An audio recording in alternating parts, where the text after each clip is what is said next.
तो कहां तो अखिलेश यादव 80 सीटों पर टक्कर देने की बात कर रहे थे, लेकिन अब तक उन्होंने एक भी सीट पर रैली नहीं की। वोटिंग से कुछ दिन पहले ना चाचा, ना पत्नी, ना भाई किसी ने अखिलेश यादव के साथ चुनावी मंच शेयर नहीं किया। जबकि योगी आदित्यनाथ 30 से ज्यादा सीटों पर अब तक प्रचार कर चुके हैं। प्रधानमंत्री नरेंद्र मोदी का उन्हें जबरदस्त सपोर्ट मिल रहा है। पीएम मोदी हाथ पकड़कर योगी को आगे बढ़ा रहे हैं। यह रिपोर्ट आप देखिए। प्रधानमंत्री नरेंद्र मोदी और यूपी के मुख्यमंत्री योगी आदित्यनाथ एक साथ पीलीभीत में थे, जबकि अखिलेश कैंप से किसी की लोकेशन लखनऊ, किसी की फिरोजाबाद, कोई बदायूं तो कोई मैनपुरी में था। यूपी की 80 सीटों को जीतने के लिए बीजेपी का हर लीडर एक दूसरे के फुल सपोर्ट में है, जबकि अखिलेश यादव और राहुल गांधी एक होकर भी अलग अलग चल रहे हैं। सवाल यह है कि जिस तरह मोदी योगी का हाथ पकड़कर उन्हें भाषण देने के लिए आगे बढ़ाते हैं, वैसी एकजुटता क्यों नहीं दिखा पा रहे अखिलेश यादव? क्या अकेले पड़ने की वजह से चुनावी समर के भंवर में उलझ चुके हैं अखिलेश यादव, इसलिए वोटरों से अब तक डायरेक्ट कम्युनिकेट नहीं कर पाए? अब इसमें केवल एक औपचारिकता नहीं होनी है, बल्कि हमारी बढ़त विरोधी पार्टियों पे कितनी ज्यादा हो सकती है, उस बढ़त के रिकॉर्ड तोड़ने के लिए सभी लोकसभा क्षेत्रों में एक नई प्रतिस्पर्धा खड़ी हुई है। एक नई स्पर्धा खड़ी हुई है। लोग कह रहे हैं, मैं जिस भी लोकसभा क्षेत्र में जाता हूं, वह लोकसभा क्षेत्र में लोग यही कहते हैं कि साहब हमारी बढ़त की शुरुआत 5 लाख से शुरू हो जाएगी। इलेक्शन के वॉर रूम से लेकर ग्राउंड लेवल तक योगी आदित्यनाथ की स्ट्रेटजी क्या है, ये उनके बिजी शेड्यूल से पता चलता है। यूपी हो या कोई दूसरा स्टेट, योगी एक दिन में 3 रैलियां कर रहे हैं। वोटिंग वाले दिन को लेकर योगी का प्लान क्या है, ये भी आपको बताएंगे। मगर पहले ये समझिए कि समाजवादी खेमे में इलेक्शन से पहले की सुस्ती क्यों फैली है।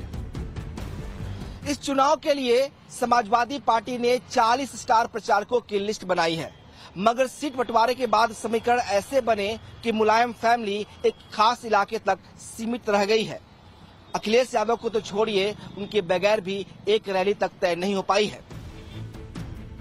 बीजेपी को सभी 80 सीटों पर हराने का दम भरने वाले समाजवादी पार्टी के राष्ट्रीय महासचिव राम गोपाल यादव का फोकस फिलहाल फिरोजाबाद पर सबसे ज्यादा है। वहीं वो सबसे ज्यादा टाइम स्पेंड कर रहे हैं। वजह है बेटे अक्षय यादव को जिताने की कोशिश। अखिलेश यादव की पत्नी डिंपल यादव भी मैनपुरी से कैंडिडेट हैं और टिकट फाइनल होने के बाद डिंपल ने मैनपुरी में ही डेरा जमा लिया है। 7 मई को मैनपुरी में वोटिंग होनी है। ऐसे में तब तक अखिलेश को उनका साथ मिलने की गुंजाइश बेहद कम है। अखिलेश के चाचा शिवपाल यादव ने भी खुद को बदायूं तक ही सीमित कर रखा है। पिछले 20 दिनों से शिवपाल बदायूं और संभल के अलावा किसी और इलाके में वोट की अपील करने नहीं पहुंच पाए।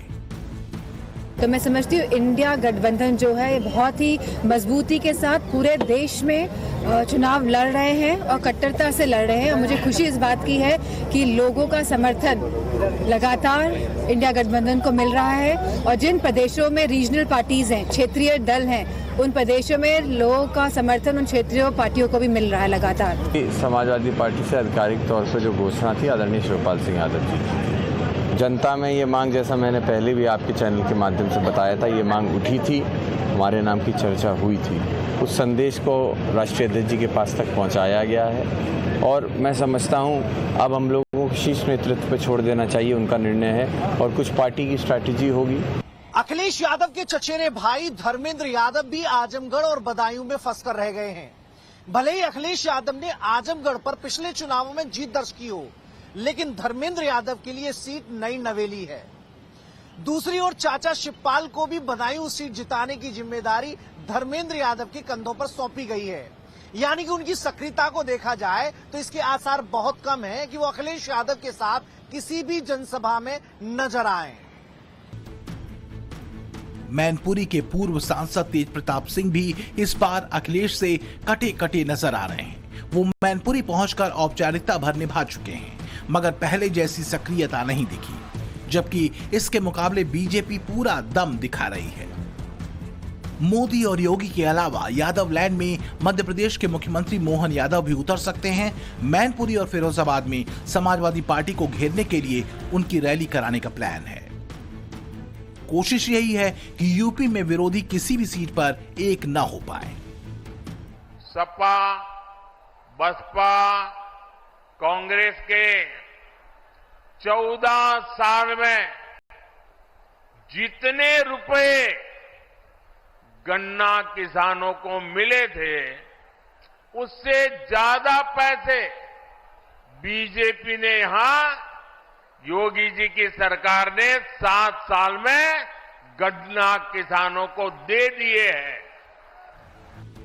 चुनाव में बहुत ज्यादा देरी न हो जाए, इसलिए अखिलेश यादव की जनसभा भी प्लान की गई है।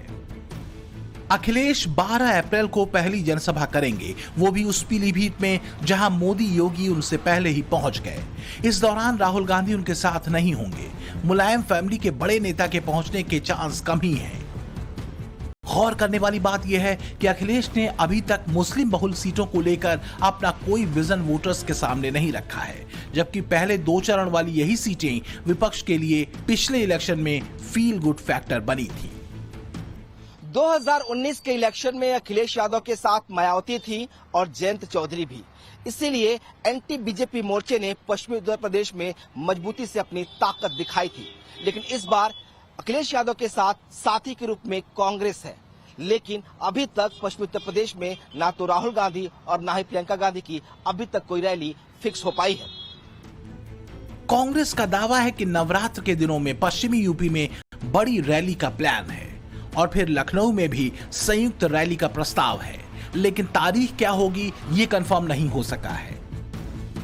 जबकि योगी 25 से ज्यादा सीटों पर जनसभा, रोड शो और प्रबुद्ध जनसम्मेलन कर चुके हैं। न सिर्फ बीजेपी कैंडिडेट बल्कि गठबंधन प्रत्याशी के लिए भी वोट मांग चुके हैं।